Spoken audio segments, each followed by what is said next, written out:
Rebonjour à tous, heureux de vous retrouver à nouveau, chers amis, sur YouTube en ce lundi 9 décembre 2024, 17h22 heure du Québec. Merci à ceux qui sont abonnés, ceux qui ne sont pas faits là maintenant. Merci à ceux qui m'envoient des liens, des messages toujours pertinents, intelligents et très appréciés. Ça y est, Donald Trump règne en maître absolu sur l'Occident. Le dirigeant maintenant le plus puissant dans le sens de ce qu'il représente et du mandat qu'il a eu de ses euh, voteurs, de ses concitoyens, du peuple américain. Ça fait longtemps qu'on n'a pas vu un mandat clair comme ça donné à un représentant de l'Occident.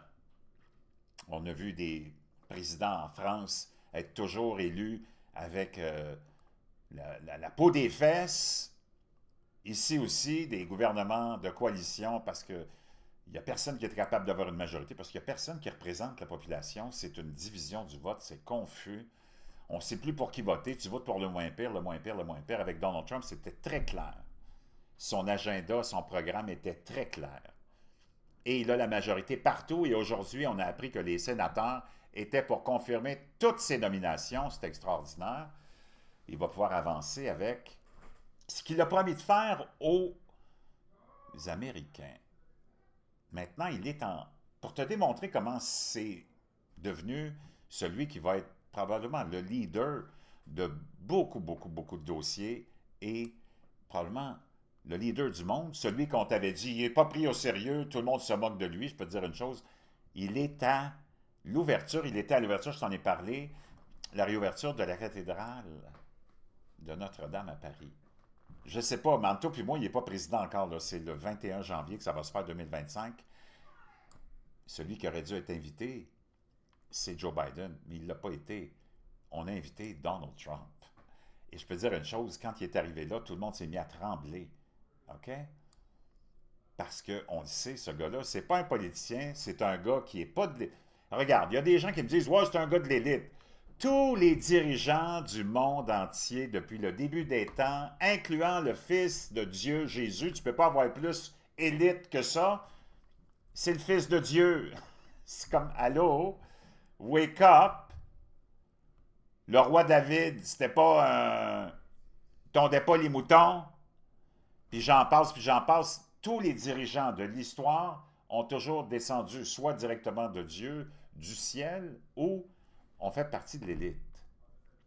Donc Donald Trump, c'est pas un argument de me dire, ouais, il fera rien ou tu peux pas avoir vraiment confiance en lui. Il fait partie.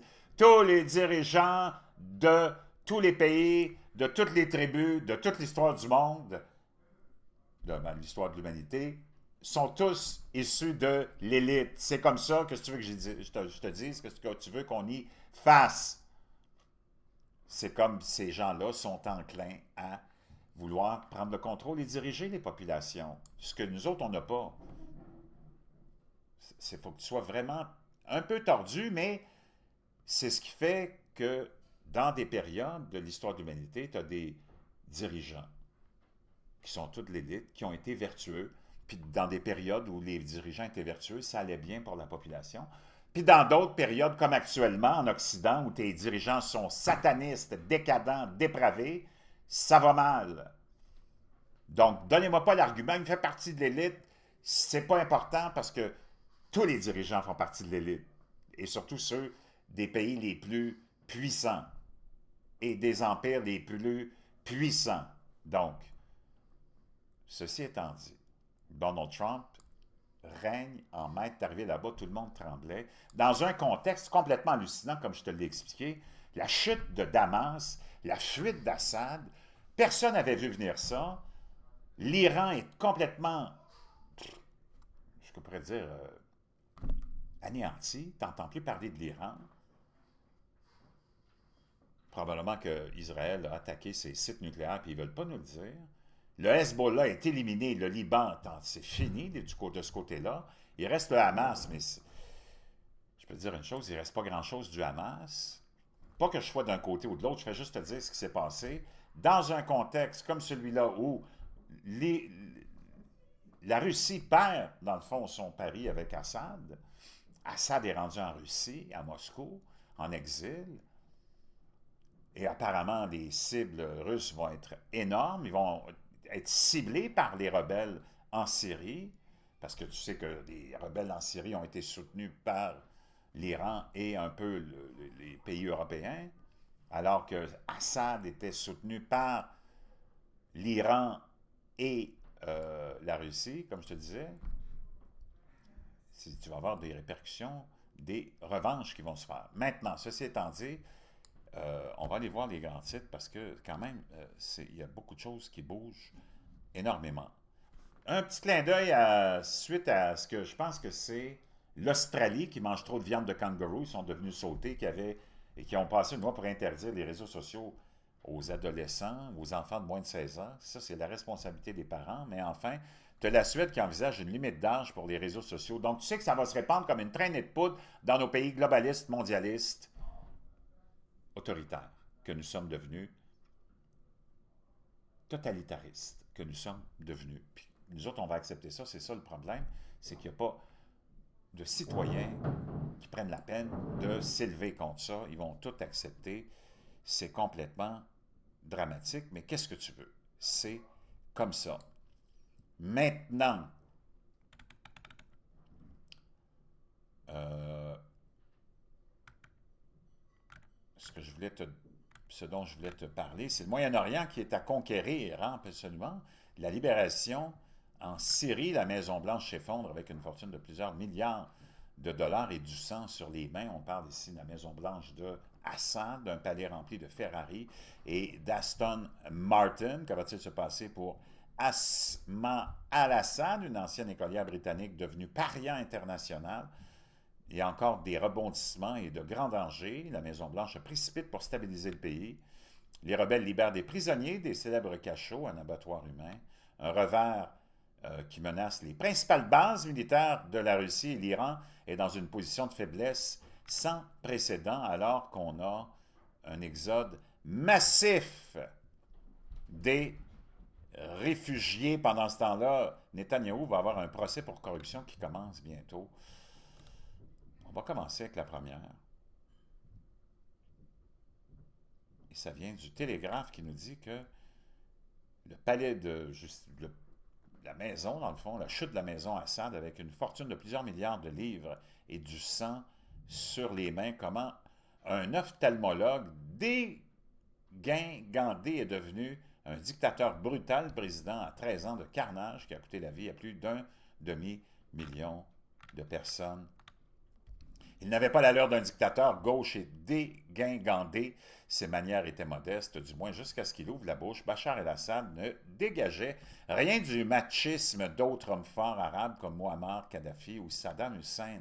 Sa femme Asma l'appelait canard, sans doute parce qu'il ressemblait un peu à un canard, bien que son peuple ignorant pensait qu'il ressemblait également à une girafe étant donné son long cou, mais quand il s'agissait de boucherie, il était parmi les pires d'entre eux, président 30 à 13 années de carnage, président à 13 années de carnage qui ont coûté la vie à plus d'un demi-million de personnes. Je vous laisserai l'article, vous irez lire ça. Un petit peu dans le sensationnalisme, on a des voitures de luxe dévoilées alors que les Syriens payent ses palais après que le dictateur a été contraint de fuir le pays lorsque les forces rebelles islamistes en Syrie sont entrées à Damas et ont pris d'assaut le palais de Bachar el-Assad dimanche. Elles ont découvert une flotte massive de voitures haut de gamme, dont des Mercedes, des Porsche et des Ferrari. Ça aussi, je vous laisserai le lien du New York Post. Maintenant, que va-t-il arriver? De quoi penser ou quoi doit-on penser ou quoi... La traduction est bizarre. Que doit-on penser d'Asma al-Assad en ce moment, belle et brillante, née en Grande-Bretagne? Elle pourrait mener une vie aisée en Angleterre avec des amis, une famille, une belle carrière. Si elle n'avait pas vendu son âme au diable en l'état actuel des choses, elle est une paria internationale, l'épouse du monstre, responsable de plus d'un demi-million de morts. Et elle est confrontée avec ses 3 enfants à la perspective bien réelle de passer le reste de ses jours dans un exil sans joie dans la Russie de Vladimir Poutine. Je vous laisserai ça aussi dans la boîte de description. Il y a encore des rebondissements et des grands dangers qui attendent, naturellement, la Syrie Il n'a fallu que 11 jours pour mettre fin à 13 ans de rébellion contre Bachar el-Assad, une offensive si rapide que ce qui va se passer ensuite en Syrie, même, est dans une certaine mesure une énigme. C'est comme incroyable ce qui s'est déroulé là. Il n'y a personne qui nous en a mentionné quoi que ce soit, dans quelques médias que ce soit, autant alternatifs que le complexe médiatique. On a tous été pris de surprise, c'est vraiment bizarre. Avec la réouverture de la cathédrale, l'entrée en scène internationale de Donald Trump, wow! Donc c'est sûr que l'avenir est très, très incertain. Je vous laisserai ça aussi dans la boîte de description. La Maison-Blanche, hein, qui veut stabiliser le pays. Les responsables de Biden se précipitent pour aider à stabiliser la Syrie. Après l'effondrement du régime, naturellement, on va essayer de prendre le contrôle de ce nouveau gouvernement, ça c'est sûr et certain. Maintenant, ce qui est le plus inquiétant, c'est le Kremlin qui veut discuter des bases russes avec les nouveaux dirigeants syriens. Le Kremlin a déclaré lundi qu'il était trop tôt pour dire quel serait l'avenir des bases militaires russes en Syrie, ajoutant que cela ferait l'objet de discussions avec les nouveaux dirigeants de Damas, après une avancée éclair d'une alliance de milices dirigée par le fameux dirigeant en question et une alliance qui était une filiale d'Al-Qaïda. Bachar el-Assad s'est enfui en Russie, soulevant des questions sur 2 installations militaires russes d'importance stratégique en Syrie. Donc, vraiment, wow! Je peux dire une chose, il va y avoir un exode probablement massif, hein? Un exode massif, et là, maintenant, l'Iran se trouve dans une position de faiblesse sans précédent. L'Iran se trouve isolé après la chute de Bachar el-Assad en Syrie, qui a bouleversé le Moyen-Orient en démantelant l'Axe de la Résistance, une alliance informelle dirigée par l'Iran, unissant la Syrie et des groupes armés comme le Hamas et le Hezbollah, avec des alliés clés détruits ou affaiblis. Téhéran sera contraint de redéfinir sa politique de sécurité et son rôle régional. Et on le sait, après toutes les attaques d'Israël, je peux dire une chose, il ne reste pas grand-chose de l'Iran et du pouvoir des mollahs. Je vous reviens un petit peu plus tard parce que je vous laisse digérer tout ça. Il y en a beaucoup à digérer.